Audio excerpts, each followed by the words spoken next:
Hello everyone, class 7th maths zone exercise 7.3 question number 14. The total number of students in a school is 1260. एक विद्यालय में बच्चों की संख्या 1260 है. If the number of girls, यदि उस विद्यालय में गर्ल्स की संख्या is 52 more than that of the boys, जितनी बच्चों की संख्या है यानी बॉयज की संख्या है उससे कहीं 52 ज़्यादा है. किसकी संख्या? गर्ल्स की.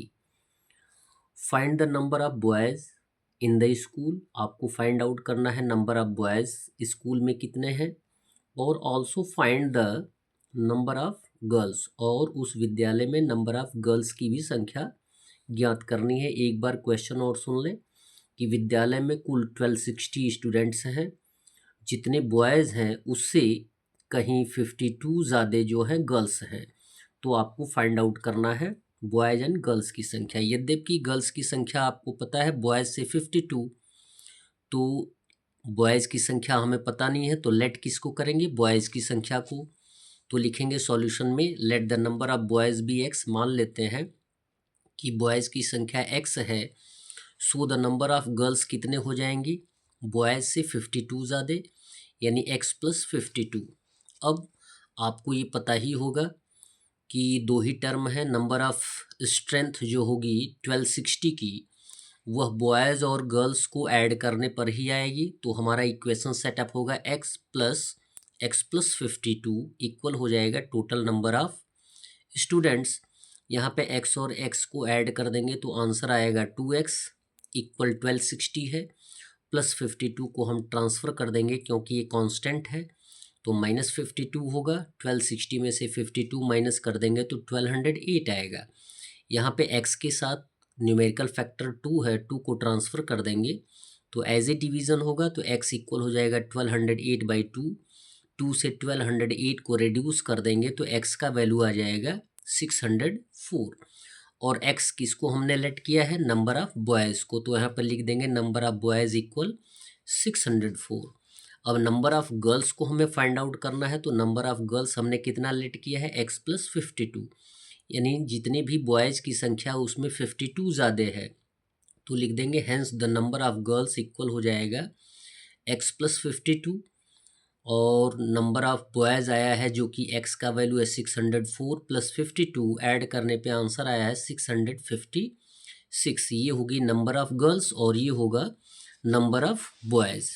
क्वेश्चन दिया गया है 4 times Jitesh age decreased by 3 is equal to 3 times his age increased by 7.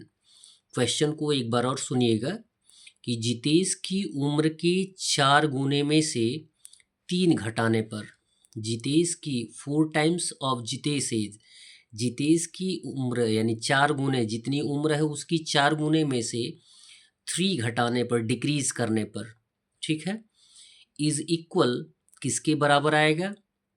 To 3 times his age increased by 7.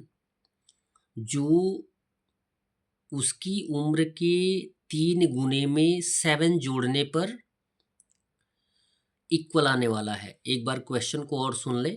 बोला गया है कि 4 times Jitesh age decreased by 7 is equal to 3 times his age increased by 7. यानी जितेश की उम्र के 4 गुने में से 3 घटाने पर जो भी आता है वह उसकी उम्र के 3 गुने में से 7 जोड़ने पर आने वाले नंबर के बराबर होगा. अब आपको बताना है जितेश की उम्र. एक बार और क्वेश्चन सुन लें कि जितेश की उम्र के 4 गुने में से 3 घटाने पर जो आता है वह उसकी उम्र के 3 गुने में से 3 गुने में 7 जोड़ने पर आने वाले नंबर के बराबर है. तो जितेश की उम्र कितनी होगी? अब इक्वेशन सेटअप करेंगे. लिखेंगे let the age of Jitesh be X years. मान लेते हैं जितेश की उम्र कितनी है? एक्स ईयर्स है. तो ऑन द फर्स्ट कंडीशन में आपको क्या बताया गया है? जितेश की उम्र के 4 गुने में से 3 घटाना है. तो 4x - 3. जितेश की उम्र हमने कितना माना है? x. तो x का 4 टाइम्स हो जाएगा 4x, और माइनस करना है यानी डिक्रीज करना है 3, तो -3 होगा। ये होगा first condition. On the second condition क्या होगा, बोला गया है कि जितेश की उम्र के 3 गुने में 7 ऐड करने पर इंक्रीज्ड बाई 7, तो 3x + 7 ये हो जाएगा आपका ईयर्स, और इन दोनों को हम इक्वालिटी में शो कर देंगे, इक्वेशन सेटअप कर देंगे। तो लिखेंगे according to the question 4x - 3 equal 3x + 7। अब लाइक टर्म को एक साथ कर दें, 4x तो ऑलरेडी है ही है, 3x को ट्रांसफ़र कर देंगे तो -3x इक्वल 7 है, -3 को ट्रांसफ़र कर देंगे +3, 4x में से 3x माइनस कर देंगे तो x इक्वल हो जाएगा 7 + 3 10 ईयर्स, यानी उसकी उम्र कितनी हो जाएगी, 10 ईयर्स होगी। That's all. वीडियो को लाइक करें और चैनल को अवश्य सब्सक्राइब करें।